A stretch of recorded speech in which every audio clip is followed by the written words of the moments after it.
It's fine. Okay. Oh, God, I've got to be nice. No, I'm joking. I'm proper shaking inside. A, B, C, D, E, F, G. Come here, get down. Molly. H, I, J, K, L, M, N, O, P. Am I talking louder than I would normally? Like you said, sorry. That's all I know. The Wonder Women have taken us with them every step of the way, as their body-worn cameras have given us a unique and intimate insight into their work. They perform quite the daily juggling act, exhausting 12-hour life-saving shifts and a schedule that's just as busy at home. So their superpowers really shine through when it comes to work-life balance. Being a female paramedic and having 2 little boys at home, it does have its challenges. It's physically tiring, it's emotionally tiring, but it's rewarding at the same time. There are some days you wake up and you're shattered and you could just have a sofa day with the boys, but you've got to get up, you've got to put your uniform on and you've got to go out and you've got to do a job. Thank you. It can be difficult when you have a long run of shifts. There's not much time to spend with your family. When I get home, I normally have my son come to me and say, Mommy, what jobs did you do today? Was anybody poorly? Did anybody go to hospital? So he always asks me about work. My kids will definitely agree. Having a mum and dad as paramedics is probably the worst thing ever for them because they cannot pull the wool over our eyes. So that's why they've got 100% attendance. And when both worlds collide, the frontline females are faced with a tough decision. Obviously, there are times when your children are ill, so you do have to stay home and look after them. But you think to yourself, if I'd gone to work that day, could I have saved a life? You know, it's one of those jobs that, you know, you do feel guilty for not being there. And on a June afternoon in 2017, Michelle was faced with exactly that dilemma. She's just started her shift with Simon Little when her daughter's school calls. Her 6-year-old, Orla, has a cracked tooth and is in agony. For quite some time, it's had like a break. It's one of her back teeth. It's all kind of breaking apart now. Yeah. So I rang control and explained the situation and just said, look, if I can get to the school and give a Calpol, I can continue with my shift. Hello. All right. Some serious Calpol? Yeah. Well, it's to stop you wanting to come out of school, isn't it? So they were really kind and let me go to the school. Right then. You okay? Yeah? Let's have a look at your mouth then. Oh yeah, it has broken a lot more now. Orla is never fazed by anything. She just takes everything in her stride. She was just kind of like, oh, yeah, this is what my mum looks like every day. Did you manage to eat some lunch? Yeah? Did it hurt? Jacket potato. So it was soft. Yeah, I'll see you later. I love you. Goodbye. Sis, thank you. Sorted. That was 4 years ago when she was 6, and this is Orla now at age 10. Hi. But when family members are ill enough to need an ambulance themselves, our paramedics have to try to put personal feelings to one side while they deal with the emergency in hand. One bright morning in early September 2018, paramedic Anne Wallace received a very worrying phone call from her elderly dad. On this particular day, my dad had called me saying that he was in quite a lot of pain in his shoulder. He'd recently had a fracture dislocation and he'd had surgery on it, and it had become quite swollen, and he was quite distressed on the phone. So I then asked dispatch whether I could go and assess my dad myself. Actually, let me just ring my dad up just to let him know. Hiya, you all right? They're going to pop it on it as a job, all right, so I'll see you in a minute, OK? All right, ta. Bye, bye. I think when it's a family member, you react differently because you've got an emotional involvement. The thing is, my dad's so unsteady on his feet. His eyesight's not too great. I don't know. That will end up keeping him in again. You've got so many things going through your head, thinking, what's wrong with him? Is it going to be something serious? Because it's quite stressful when it's, especially with it being my dad. And he's precious, so. Hiya. Are you all right? Aye. Right, let's have a look at it. Is it dead painful? Yeah. There we go. Let's have a look. Oh, is that painful? Aye. Oh, yeah, that feels hot. I know it does. Let's have a look. Oh, yeah. That's tracked up there since yesterday. I was concerned that he'd maybe developed sepsis. Because it definitely looked like it was infected because it was really, really warm. I tell you what, I'm going to put it back in your sling again. Yeah. Sorry, Dad. Oh, sorry. I'm not doing it on purpose. I know you know, but it's bloody sore. It's not very nice seeing a loved one where they are in pain and they're quite upset by it as well.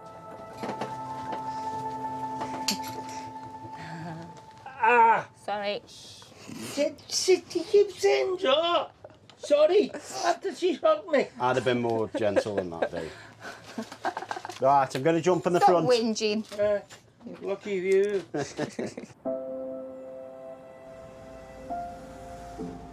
I was with my dad in the back of the ambulance, which I liked that because I was able to monitor him and assess him and keep an eye on him. I'm not myself. No. Hopefully we'll get you sorted and then get you back in the comfort of your house, in your TV, in your sweets and chocolate. And my chocolate. Your chocolate. My bloody chocolate. I ate some of your chocolate yesterday. And unfortunately, my dad has now passed away. Watching this again has been a bittersweet experience for Anne. It was quite an emotional when I first watched it. When I opened the door to go in and he was sat there and... but even when I heard his voice on the telephone, when I said, oh, I just need to call my dad, and I was like, oh my God. Bye. So it's quite sad.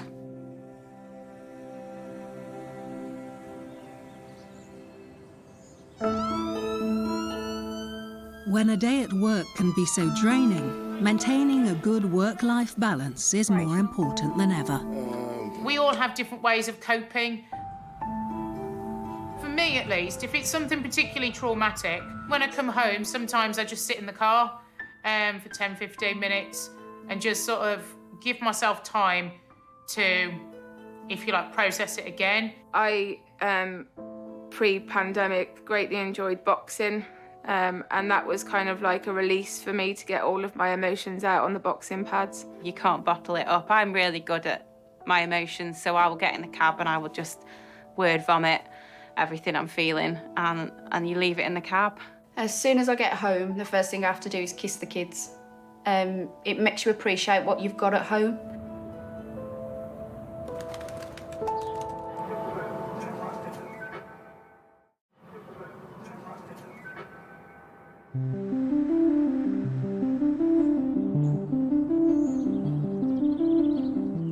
We've watched our ambulance crews at work over the past 5 years. Come on, pull on me. Well done. Brilliant. Looking after hundreds of patients, each in a moment of crisis. So empathy is a crucial skill these women have in abundance. We just put that there. We've made like a little bumper, George, OK, to try and keep the skin up. George, I do remember, you know, he'd lost his wife, and going out to the pub was his only kind of pleasure in life. Oh, hey, don't be silly. I mean, Don't be silly. I've been on my own all day. And Yeah. Oh, bless you. And I just remember thinking, poor fella, you know, this is his day, getting out and seeing people. Just one of the things could have happened to me. I fell over loads of times. to happen on my birthday seems terrible, like, you know. Go to enjoy myself and bump. End up like this. You celebrate tomorrow then? You need to have a lot of empathy in this job. You need to be able to understand how people are feeling. I'd prefer to pop you up the hospital just to rule everything out. Are you happy with that, Levi? Yeah. Well, we can't kidnap you as much as we'd love to. It's not a case of, you know, somebody's dug themselves into a hole and you want to jump in there with them. You've got to help to pull them out. I think women are slightly more empathetic when it comes to communication. Have you not seen this when the doctors and nurses use it? Yes. I don't want to be a doctor. Yes, have a little listen. That's all it does there. That's it. It's not going to be. And I think that's probably where we kind of are better in some situations than others compared to men. Reassurance is key. I think reassurance and confidence, because they need to trust you because they're putting their health in your hands. It's great knowing the medical and clinical stuff, but it's absolutely pointless and you won't get anywhere if you can't talk to people. He's cute. Can I have a smile? Big smile. Oh, Go on. Yeah. Just go and get you wired up like a robot. Okay. Who does baby belong to? It's yours. It's gorgeous. Are you getting much sleep? Yeah, does she sleep well? Does she? God, mine were a nightmare. But of course, with empathy comes emotion, especially with those patients who are critically ill or who don't make it. Doreen, all you need to do is just rest, my angel, OK? Just rest. Behind the professional mask, the crews can't help but be affected. One of the cases came through as a final journey from a hospice to somebody's house. We opened the windows so that they could see where they were going because we knew that that was going to be the last time that they would see the outside world. Those cases, they're very difficult, they're very sad. That's where kind of having a crewmate with you is such a huge support. You know, if we didn't have colleagues that we could talk to, I think we would break because we all need that support as much as the patients do.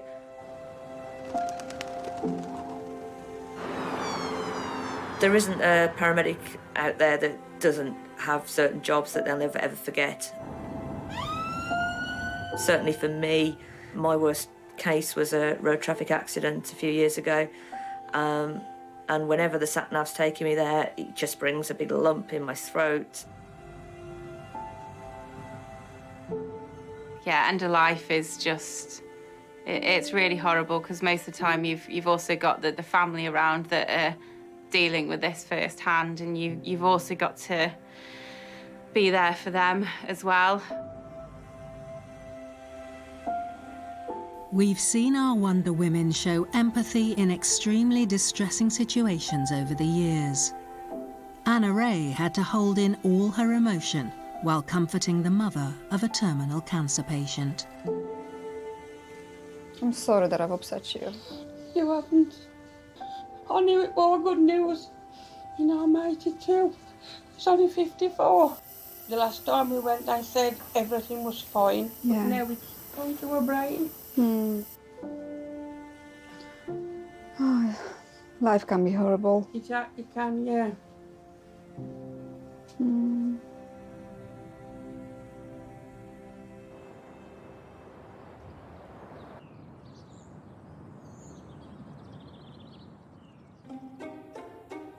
Early evening in Dudley in 2019 with V. Hodgkins and Amy Cooper. I can remember working with Amy when she very first started, and we just hit it off really well. She's a fantastic individual. She's got such an infectious laugh, but is also a very, clued up paramedic. I've got my boiled egg. Again? And I've got an emergency chicken sandwich. V and Amy had no idea they were about to face one of their most emotionally charged cases. A 93-year-old female.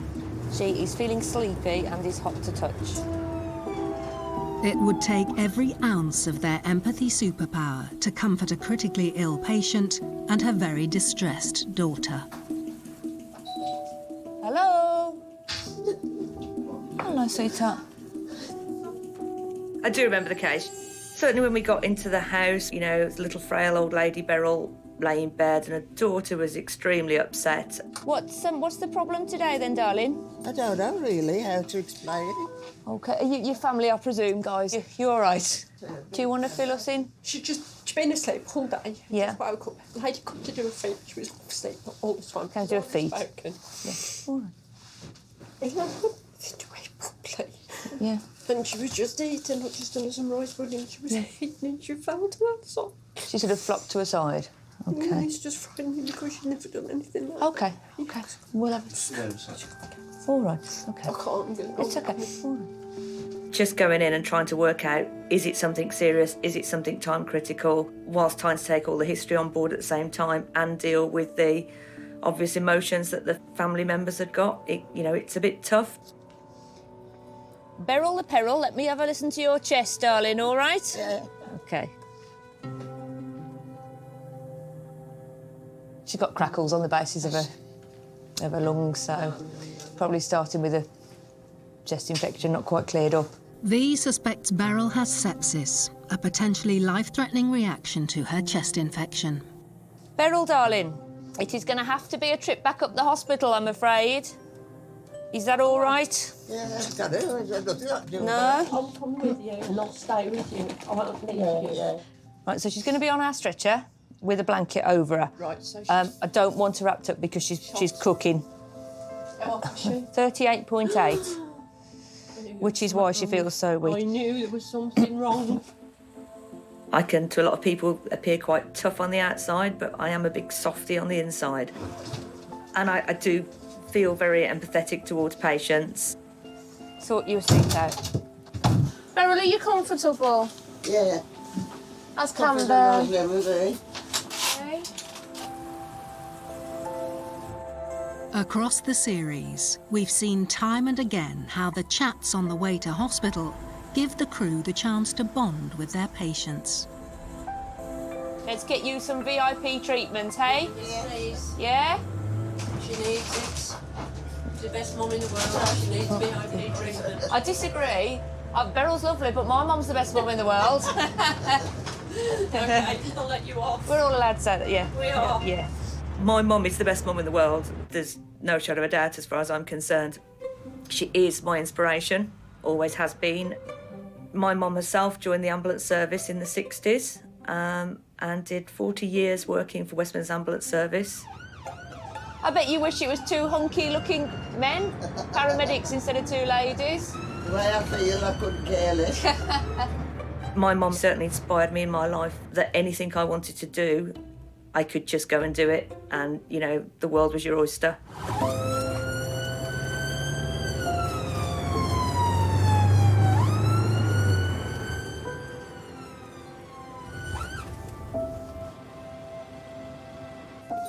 I'm going to jump out.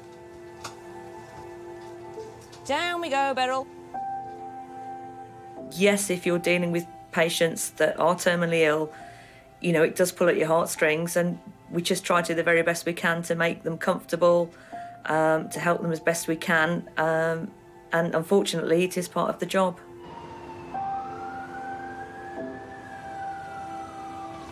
Beryl, still had like that sort of glow and glimmer in her face, didn't she, in 93? It was quite sweet. Yeah. I think you'd be a chirpy old person. Yeah, you will be, actually. Well, why don't you think you will? I don't know. I think I might get a bit fed up of being old and stuff. I'm frustrated with old age. No, you'll be fine.